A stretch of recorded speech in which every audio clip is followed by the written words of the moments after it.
Welcome back. Now we continue with the book that we were read, The Way of Searching God, because there are many ways in search for God.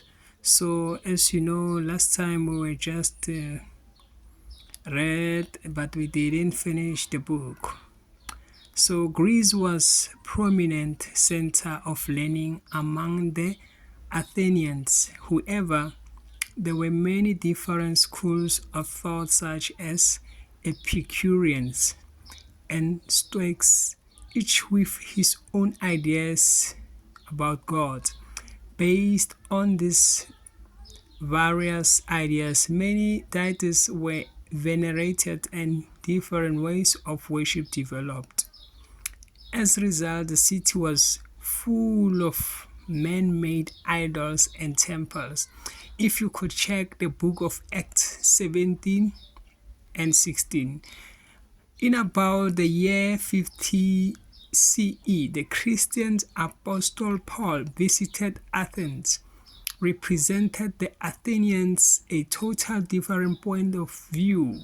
That he told them the God that made the world and all things in it, being as this one is Lord of heaven and earth, does not dwell in handmade temples, neither is it attended to by human hands as if he needed anything, because of he himself gives to all persons life and breath and all things. If you check again the book of Acts chapter 17 verse 24 and 25.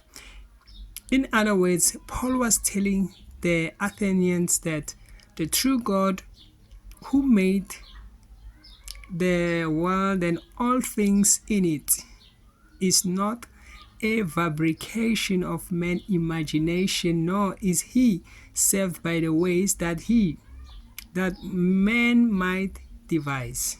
True religion is not just one-sided effort by men to cry, to feel certain, psychologically needed, or quell a certain fear.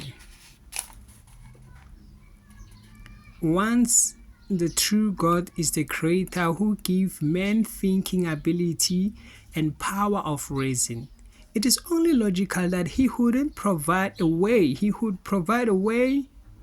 for man to come into satisfying relationship with him. That, according to Paul, was exactly what God did.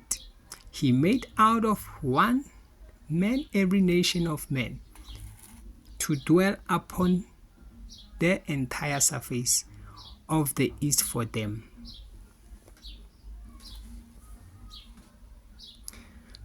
To seek God, if they might grope for him and really find him, all thought, in fact, he is not far off from each one of us. If you check again the book of Acts chapter 17 verse 26 to 27, if you could read it, notice Paul's key point: God made out of one man every nation of men.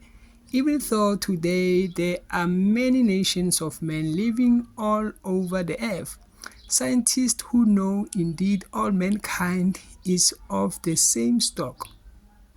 This concept is of great significance, because when we speak of all mankind being of the same stock, it means much more than their being related just biologically and genetically. They are related in other areas as well. Note, for instance, what the book Story of the World Worship says about man's language.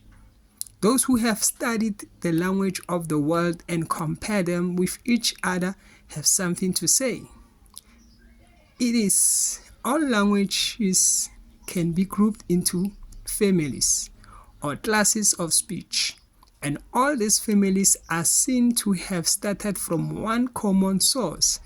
In other words, the language of the world did not originate separately, independently, as evolutionists would have us believe the theorized that cave-dwelling men in Africa, Europe, and Asia started with their grunts and growls, eventually developed their own languages. That was not the case. Evidence is that they started from one common source. If that is true of something as a person, as it is, I think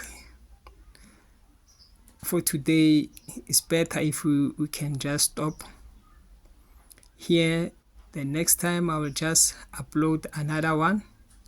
I still say let's read this book together so that we may understand what had happened before, because we claim that we serve the very same gods, but according to our tribes, according to the religion, we differ.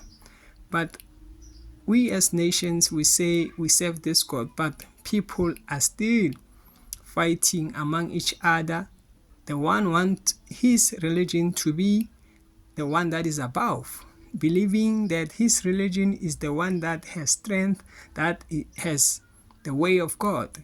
But if we read this book, then we will understand everything, because this book has so many things that as people today we can learn from it. So today I don't want to go far.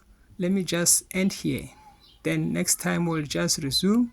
So I say thank you, and please don't forget just to subscribe. And I say please invite other people, because this one is not for the Christians, even though it quotes some of the Bible chapters. Remember, Bible is the way.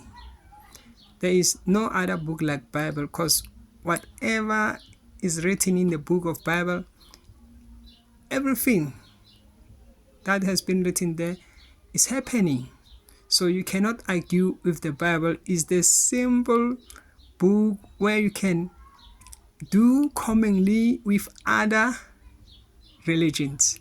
So I thank you. We will just resume where we left. So for today, I thank you.